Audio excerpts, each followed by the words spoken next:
Hello, എല്ലാവർക്കും നമ്മുടെ പുതിയൊരു വീഡിയോയിലേക്ക് സ്വാഗതം. അപ്പോൾ ഞാൻ ഇന്ന് ഗോതമ്പ് ഹൽവയാണ് ഉണ്ടാക്കാൻ പോകുന്നത്. അപ്പോൾ അതെങ്ങനെയാണെന്ന് നോക്കാം. അപ്പോൾ ഞാനിവിടെ 1 ഗ്ലാസ് ഗോതമ്പ് പൊടിയാണ് എടുത്തിരിക്കുന്നത്. ഇനി ഇതിലേക്ക് ഞാനൊരു 1 ഗ്ലാസ് വെള്ളം എടുത്തിട്ടുണ്ട്. അപ്പോൾ അത് കുറേശ്ശെയായിട്ട് ഒഴിച്ച് ചപ്പാത്തിക്ക് മാവ് കുഴയ്ക്കുന്ന പോലെ നന്നായിട്ട് കുഴച്ചെടുക്കുക. നമ്മളിതിവിടെ കുഴച്ച് വെച്ചിട്ടുണ്ട്. ഇനി ഇതിലേക്ക് ഇത് മുങ്ങിക്കിടക്കാൻ പാകത്തിന് വെള്ളം ഒഴിക്കുക.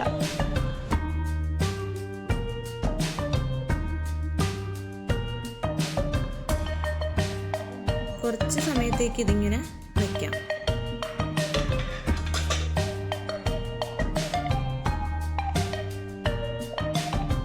ഇതിപ്പോൾ ഒരു അരമണിക്കൂറായപ്പോൾ ഞാനിത് എടുത്തിട്ടുണ്ട്. ഇനി ഇത് നന്നായിട്ട് കൈകൊണ്ട് നമുക്കിതൊന്ന് ഇങ്ങനെ പിഴിഞ്ഞെടുക്കണം. അപ്പം അതിൻ്റെ പാല്, ആ വെള്ള കളറിലെ പാലാണ് നമുക്കത് വേണ്ടത്.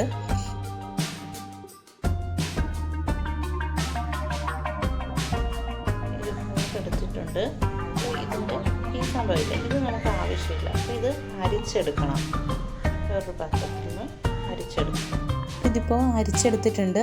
ഇതിന് ഈ പാത്രത്തിലേക്ക് ഒഴിക്കാം.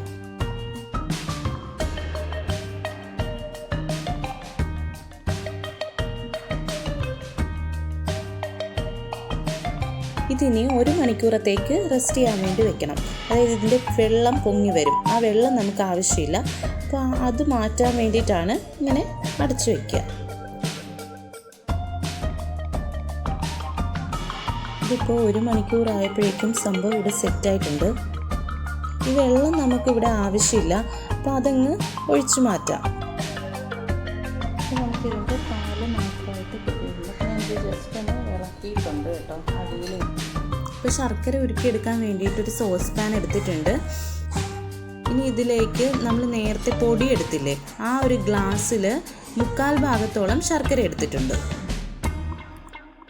ആ സെയിം ഗ്ലാസ്സിൽ തന്നെ 1/2 ഗ്ലാസ് വെള്ളവും എടുത്തിട്ടുണ്ട്. ഇത് ഇതിലേക്ക് ഒഴിച്ചു കൊടുക്കാം. ഇനി ഈ ശർക്കരയൊന്ന് നമുക്ക് ഉരുക്കിയെടുക്കണം.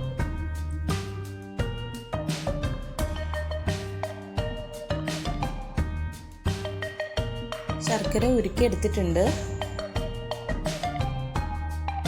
ഞാൻ ഈ ഒരു പാത്രത്തിലാണ് ഹൽവ ഉണ്ടാക്കാൻ പോകുന്നത്.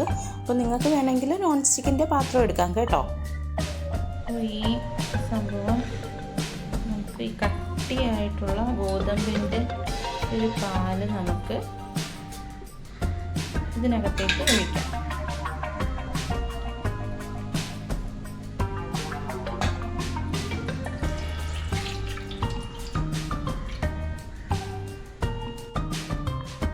ഈ അരച്ച് വെച്ചിരിക്കുന്ന ശർക്കര പാനി ഇത് നമുക്ക് ഇതിലേക്ക് ഒഴിച്ചു കൊടുക്കാം.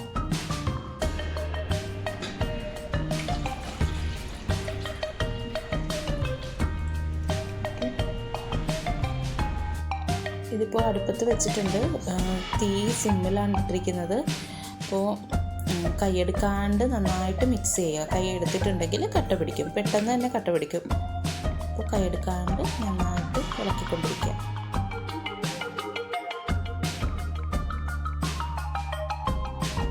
ഇതിലേക്ക് 1 കപ്പ് തേങ്ങാപ്പാൽ ചേർക്കുന്നുണ്ട്. തേങ്ങാപ്പാൽ തന്നെ കട്ടിപ്പാലായിരിക്കണം ചേർക്കേണ്ടത്. തേങ്ങാപ്പാലൊന്നും ഇല്ലാത്തവരാണെങ്കിൽ കോൺഫ്ലോർ വെള്ളം ഒഴിച്ച് ഒന്ന് ലൂസാക്കിയിട്ട് അത് ഒഴിച്ച് കൊടുത്താലും മതി. പക്ഷേ ടേസ്റ്റ് വരുന്നത് തേങ്ങാപ്പാൽ ഒഴിക്കുമ്പോഴാണ്. ടേസ്റ്റ് വരും, കുറുകി വരും നന്നായിട്ട്. എന്നിട്ട് അതിന് ശേഷം നന്നായിട്ട് മിക്സ് ചെയ്തുകൊണ്ടിരിക്കുക.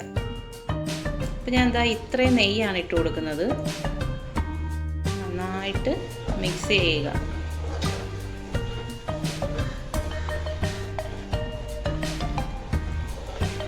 ഇതിപ്പോൾ നന്നായിട്ട് കുറുകി വന്നിട്ടുണ്ട്.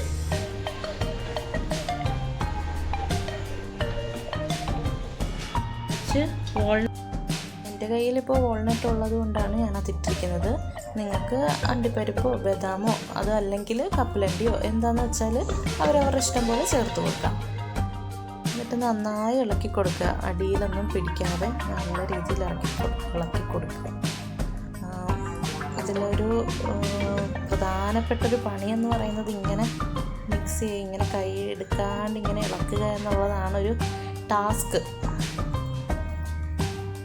ഇനി ഇതിലേക്ക് ഒരു ഏലക്ക ഇട്ട് കൊടുക്കണം, അധികമൊന്നും വേണ്ട, ഒരു ഏലക്ക ഇട്ട് കൊടുക്കണം. ഇതിപ്പോൾ ഒരുവിധം നന്നായിട്ട് തന്നെ ഇത് കുറുകി വന്നിട്ടുണ്ട്. ഇതിൻ്റെ പരുവം എന്ന് പറയുന്നത് ഇതല്ല, ഇത് ചട്ടിയിൽ നിന്ന് വിട്ട് കിട്ടണം, അതാണ് ഇതിൻ്റെ ഒരു പരുവം എന്ന് പറയുന്നത്.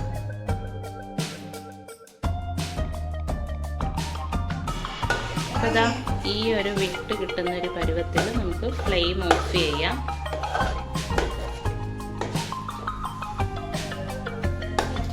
ഒരു പരുവമാണ്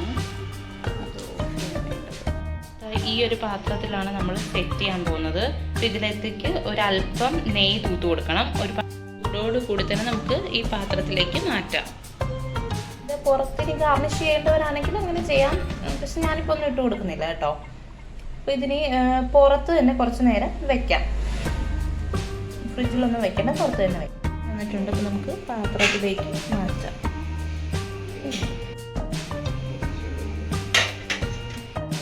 നല്ല ഹെൽത്തി ആയിട്ടുള്ള ഗോതമ്പ് ഹൽവ ഇവിടെ റെഡി ആയിട്ടുണ്ട്. അടിപൊളി ടേസ്റ്റാണ്, എല്ലാവരും ട്രൈ ചെയ്ത് നോക്കണം.